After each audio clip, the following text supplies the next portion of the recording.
All right, we're back again with still Learning Guide 3 doing polynomials. We are going to look at now multiplicity. And multiplicity is the number of zeros that the polynomial function is going through. So zeros, remember, are the x-intercepts. Okay, it's the same thing, zeros, x-intercepts. This helps us determine equations of polynomials. So multiplicity is important. So let's have a look at some examples here. So if the function, the polynomial, goes straight through, as you see here, it's going straight through. At that point right here, that is a multiplicity of 1. So it's just touching once. So we would write that as 1, 2, 3, x positive 3 multiplicity 1. Okay? So that just tells us the times it's going through. Now, if you look at the polynomial, it's coming down, it's going straight through there. So at this point right there, at positive 1 x-intercept, it's going through once. So we can add x minus 1, multiplicity 1. Because you have to remember that these factors, we call factors, when they come out, it's minus 3 and plus 1. All right? So now the polynomial continues and goes straight up through the x-axis. So at this point right here, it's a multiplicity of 1 because it's going straight through. So we can add one more part. So that's 1, 2, 3, 4. So it's x minus 4. All right, so multiplicity 2 now. This is where the function comes up, it hits the x-intercept, and then curves back down. So at that x-intercept, it's a multiplicity of 2 because it hits and comes back down. So that's crossing at negative 2. So we would go x plus 2 multiplicity 2. Okay? Because you have to sort of think back to the parabolas we did in grade 11. So if we had a parabola going like that, you remember it is y x squared. All right, so it's multiplicity of 2. All right, now let's look at multiplicity 3. This is where the curve hits, and I call it like it snakes and goes right back up. So at that particular spot right there, it's a multiplicity of 3. So we would find the x-intercept, looks like it's minus 2, so x plus 2 multiplicity 3. All right, so those are how we can determine multiplicities.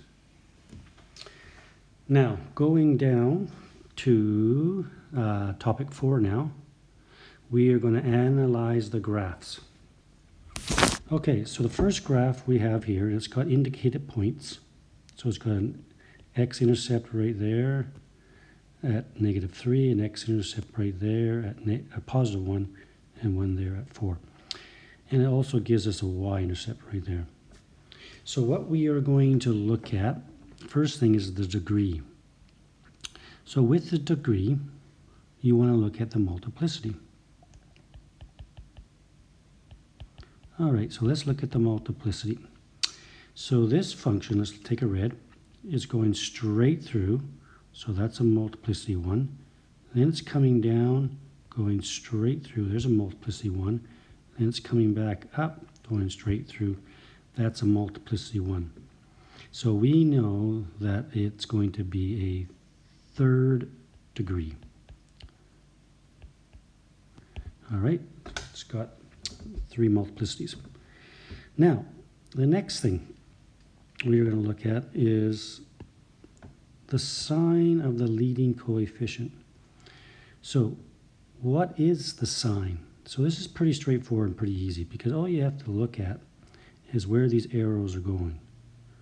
So if it's going up in quadrant 1, any polynomial, so it's going up in quadrant 1, we know it's positive.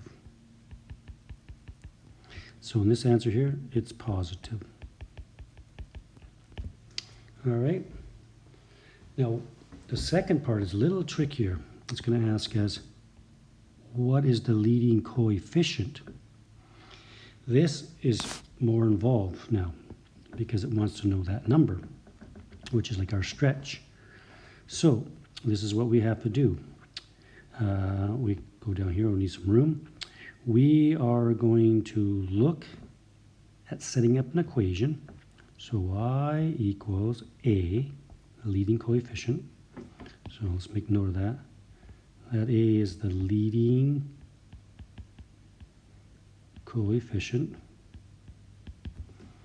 All right, and then we are going to take the intercepts. So we have at -3, so we have x plus 3, multiplicity 1. Then the other one here, x minus 1, multiplicity, and the last one is x minus 4. All right, now, when you have it set up, here we have it set up, you need a point, okay? And we're going to use the y-intercept because it's given to us. So 0, 3. Now we're going to plug and chug. Plug and chug. Okay, so let's plug in. Well, we know the y is 3. We don't know what a is. And we know the x is 0. There's the x, there's the y. So we go 0 plus 3, 0 negative 1, 0 negative 4. We just do some basic arithmetic and we get 12a. All right, now let's divide out, and all that work is to get a as a quarter. So we know our leading coefficient is that. Okay. Now let's move on to the x-intercepts. Well, they're given, there they are. So we can just list them as -3, 0 is 1 x-intercept, 1, 0, and 4, 0. All right. Then, if it wants the factors, we just put those in brackets. And now we have the factors.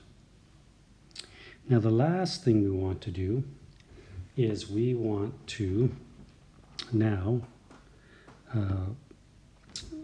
find the intervals where the function is positive.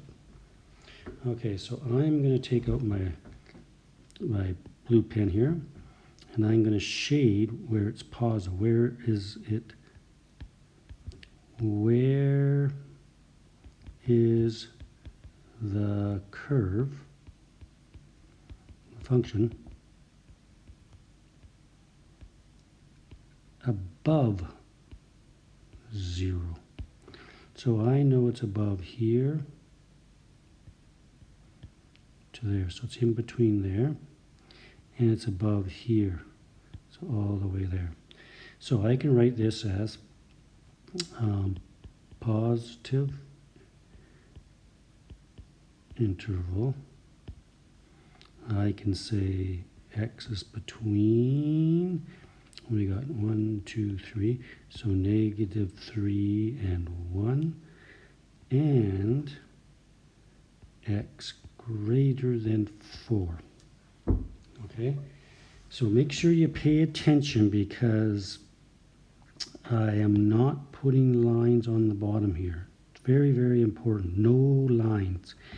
Because if we have lines, that means we are equaling the 0. And we know that 0 is neither above or below. It's neither positive or negative. So do not put those in. All right, now let's do the negative interval. So let's take out our green and we shade here. The function is below.